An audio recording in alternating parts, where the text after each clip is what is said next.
Okay, so the topic is scheduled and tribal areas. So basically scheduled areas कौन से होते हैं? सो जिसमें भी ऐसे एरिया जिसमें भी अच्छी खासी ट्राइबल पॉपुलेशन होती है उसको हम शेड्यूल एरिया कहते हैं। ट्राइबल एरियाज जहाँ पे ऑफकोर्स ट्राइबल पॉपुलेशन ही ज़्यादा होती है, मतलब काइंडा वहाँ पे मैक्सिमम ट्राइबल जो है पॉपुलेशन होती है, ज़्यादा ट्राइब भी होते हैं, नॉर्मल लोग कम होते हैं।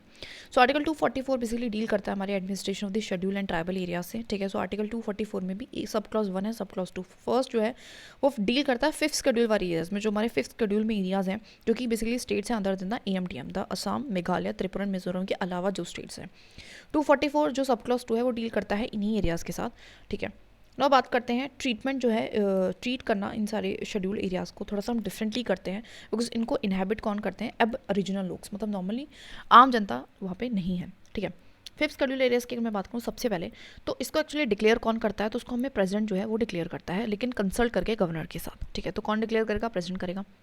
गवर्नर जो है बेसिकली वो रिपोर्ट भी देता है कि कैसा एडमिनिस्ट्रेशन चल रहा है इन सारे एरियाज़ का प्रेसिडेंट को, क्योंकि प्रेसिडेंट अपने ऑफ कोर्स डिक्लेयर करे तो उसको रिस्पॉन्सिबिलिटी है। सेंट्रल गवर्नमेंट भी डायरेक्शन देती है regarding the administration of the state government को कि किस तरीके से एडमिनिस्ट्रेशन करना है इन एरियाज़ के, ठीक है। नाउ स्टेट जो है उसको एक जिसके पास भी शेड्यूल एरिया होता है, every state that having a schedule area have to उसको इस्टेब्लिश करना पड़ता है ट्राइबल एडवाइजरी काउंसिल, ठीक है। ट्राइब्स एडवाइजरी काउंसिल जिसमें बेसिकली 20 मेंबर्स होते हैं, उसमें से जो 3/4 होते हैं वो वही मेंबर्स होते हैं जो कि रिप्रेजेंटेटिव्स होते हैं यूटी नहीं, ट्राइबल एरियाज़ के। ST लिखना था यहाँ पे, ST इन स्टेट लेजिस्लेटिव असेंबली। तो जो भी ST जैसे कि रिजर्वेशन होती है ना सब में, तो ST के जो भी मेंबर्स आए गए हैं हमारे, that is in the what we call state legislative assembly में, तो उसी के ही 15 मेंबर जो हैं ट्राइब्स एडवाइजरी काउंसिल में होते हैं, ठीक है।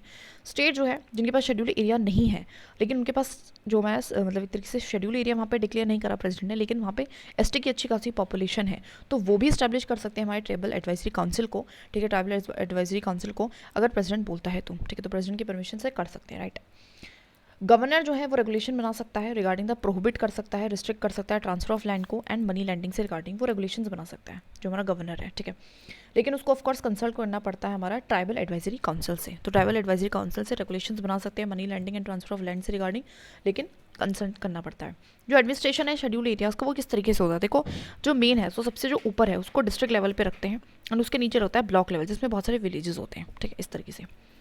नाउ रिपील करना, अमेंड करना किसी भी एक्ट के of parliament and the state legislative assembly जो कि एप्लीकेबल है टू द शेड्यूल एरियाज। ऐसा कोई एक्ट है, ऐसा कोई लॉ है जो कि हमारे पार्लियामेंट एंड स्टेट लेजिस्लेचर ने ट्राइबल एरियाज़ के लिए, शेड्यूल एरियाज़ के लिए बनाया हुआ था, लेकिन उसको थोड़ा बहुत चेंज करना है, उसको रिपील करना है, तो उसके लिए ऑफकोर्स एसेंट लगती है हमारे प्रेसिडेंट की।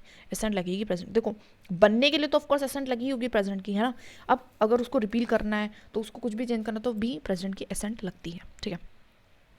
प्रेसिडेंट चाहे तो अपॉइंट कर सकता है कोई कमीशन भी जो कि रिपोर्ट देगा उनको रिगार्डिंग द एडमिनिस्ट्रेशन कैसा चल रहा है शेड्यूल एरियाज़ का, और आज तक ऐसे 2 कमीशन बिठाए भी गए हैं, the Dhebar and the Dilip Singh Bhuria. तो धेबर एंड द दिलीप सिंह जो है भूरिया, तो ऐसे लिख लिख के थोड़ा सा याद रहेगा, ठीक है। तो ये हमारा था regarding the fifth schedule areas other than the EMTM, ठीक है। तो क्या है यहाँ पे ट्राइब्स एडवाइजरी काउंसिल रहेगी, थोड़ा बहुत गवर्नर रेगुलेशंस दे रहा है, ठीक है, दैट्स इट। यही सारी चीज़ें हो रही हैं। नौ बात करते हैं सिक्स शेड्यूल एरियाज की। देखो इसमें कोई भी प्रेसिडेंट का रोल नहीं है, तो इस तरीके से हम इसको ध्यान रखेंगे, और ये EMTM की बात करें, ठीक है, असम, मेघालय, त्रिपुरा एंड मिजोरम, ठीक है। तो बेसिकली यहाँ पे होता है कि कॉन्स्टिट्यूट करना होता है हमारा ऑटोनॉमस डिस्ट्रिक्ट, ठीक है, काउंसिल अंडर स्टेट के अंडर रह के काम करेगा, लेकिन वो ऑटोनॉमस डिस्ट्रिक्ट काउंसिल होता है, ठीक है। ऑटोनॉमस का मतलब होता है थोड़ा सा उसको पावर दे दी जाती है ज़्यादा।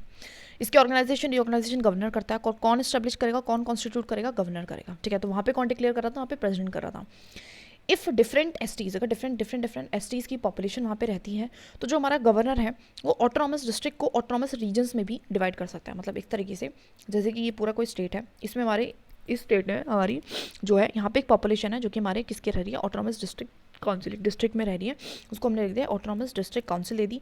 और हो सकता है इस काउंसिल में भी बहुत सारी ट्राइब्स हो, तो सबको अपनी अपनी बनानी है, सबको अपना रिप्रेजेंटेशन चाहिए, तो उसको अलग से फर्दर डिवाइड कर दो हमारे किसमें, that is in the administrative regional councils में भी कर सकते हैं, ठीक है। कौन करेगा? गवर्नर करेगा, ठीक है। कॉन्स्टिट्यूट कौन करेगा? गवर्नर करेगा।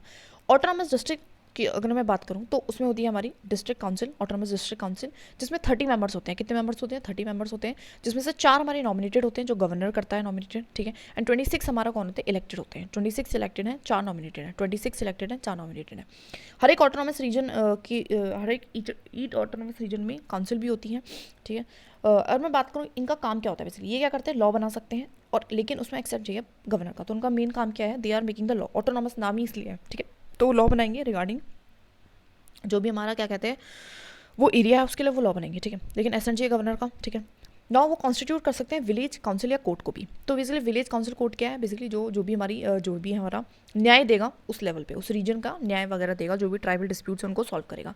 अब इसमें हाई कोर्ट का कितना रोल होगा, फिर कोई भी कोर्ट का कितना रोल रहेगा, वो हमारा कौन बताएगा? गवर्नर स्पेसिफाई करता है। बेसिकली हमारे यहाँ पे इंटीग्रेटेड जुडिशरी है, लेकिन यहाँ पे जो हमारा कोर्ट है एट द विलेज लेवल है, एट द डिस्ट्रिक्ट लेवल है, हमारे किसने लगाया है? हमारे ऑटोनॉमस डिस्ट्रिक्ट काउंसिल ने लगाया है। तो उसके चलते जो हमारी थोड़ा सा हाई कोर्ट कितना इस चीज़ में बोल सकता है, डिस्ट्रिक्ट कोर्ट की चीज़ मैटर में तो ज़्यादा बोल सकता है, तो इसमें कितना बोल सकता है? कौन स्पेसिफाई करता है? गवर्नमेंट स्पेसिफाई करता है, ठीक है, गवर्नर। और डिस्ट्रिक्ट काउंसिल या रीजनल जो भी है वो रेगुलेशंस बना सकते हैं regarding money lending and trading, of course, जैसे कि हमने बताया था, लेकिन एसेंट चाहिए होता है गवर्नर का, ठीक है। तो इसमें भी लॉ बना पा रहे हैं, रेगुलेशंस बना पा रहे हैं, लेकिन गवर्नर का एसेंट चाहिए। एसेस कर सकते हैं हमारा जो भी कलेक्ट लैंड रेवेन्यू कर सकते हैं, टैक्सेस भी लगा सकते हैं, लेकिन ऑफ कोर्स गवर्नर का जो है एसेंट चाहिए होता है, ध्यान रखना, ठीक है।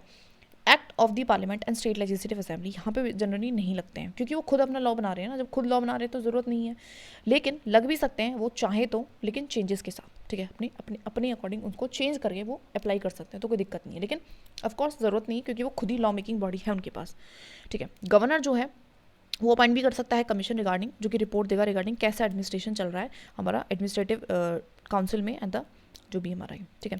गवर्नर सस्पेंड या भी कर सकता है एक्ट एंड रेगुलेशन हमारे एडीसी एंड एआरसी का। एडीसी मतलब autonomous district council and autonomous regional council का सस्पेंड भी कर सकता है। अगर उसको लगता है कि कोई ये एक्ट है वो ठीक नहीं है तो उसको सस्पेंड कर सकता है। कैग जनरली ऑडिट कर सकता है करता है इनके अकाउंट्स को, तो ये भी ध्यान रखना, कैग ऑडिट करता है, ठीक है। तो बहुत ही अतरंगी सी चीज़ है, लेकिन कैग ऑडिट कर रहा है, तो थोड़ा सा ध्यान रखेंगे, ठीक है। सो जितनी भी चीज़ें हैं देखो गवर्नर ही कर रहा है, ठीक है। गवर्नर की ही परमिशन से हो रही है, गवर्नर ही ऑर्गेनाइज करेगा, रिकॉर्गनाइज करेगा, ठीक है। उनका वो कोई भी लॉ वो बना रहे हैं, ठीक है, तो वो भी, ठीक है, तो गवर्नर देख रहा है, ठीक है। अदर्स की अगर मैं बात करूँ तो कॉन्स्टिट्यूशन में डिफाइन नहीं है कि क्या क्राइटेरिया होगा एसटी, मतलब कौन शेड्यूल ट्राइब है कौन नहीं है, उसका क्राइटेरिया नहीं दे रखा है, ठीक है। कॉन्स्टिट्यूशन में नहीं दे रखा है, बाय लॉ है, ठीक है। एएमटीएम के एडमिनिस्ट्रेटिव जो है ऑटोनोमस डिस्ट्रिक्ट काउंसिल के हैं, जैसे असम में है दीमा खरबी बोडोलैंड, ठीक है, दीमा खरबी बोडोलैंड, दीमा खरबी, जैसे कि दिमाग खराब मत करो बोडो, कि तुम बोडम हो, ठीक है, तो दीमा खरबी बोडोलैंड ऐसे याद रख लेते हैं। मेघालय में बात करूँ तो खासी जयंतिया गारो, तो तीनों हिल्स के नाम है खासी जयंतिया गारो, इकट्ठे हो जाएंगे। त्रिपुरा में अपना ट्राइबल एरिया करके ही है, एक ही है। मिजोरम में हमारा चमका लाई मारा, ठीक है, तो चमका लाई मारा, तो मारा इसकी वजह से क्या आ गया? चमका आ गया, तो चमका लाई या फिर चमका कुछ चीज़ लाई और उससे मुझे मारा, तो सब मिजो कह रहा है, ठीक है। तो असम में दीमा खरबी बोडो, मेघालय में खासी जयंतिया गारो, और मिजो में है चमका लाई मारो, ठीक है। तो ऐसे ध्यान रख लेते हैं, AMTM, ठीक है। तो यहाँ पे क्या था? दिमाग खराब मत करो बोडो, है ना, इस तरह से बोडो हो। M4 क्या था? खासी जयंतिया और गारो, ठीक है, तो हिल्स के नाम है। और यहाँ पे क्या था? मिजोरम में क्या था कि चमका लाई मारो, इस तरीके से थोड़ा बहुत ध्यान रख लेंगे, वैसे तो पता नहीं कि आए ना आए, बट या दैट्स इट।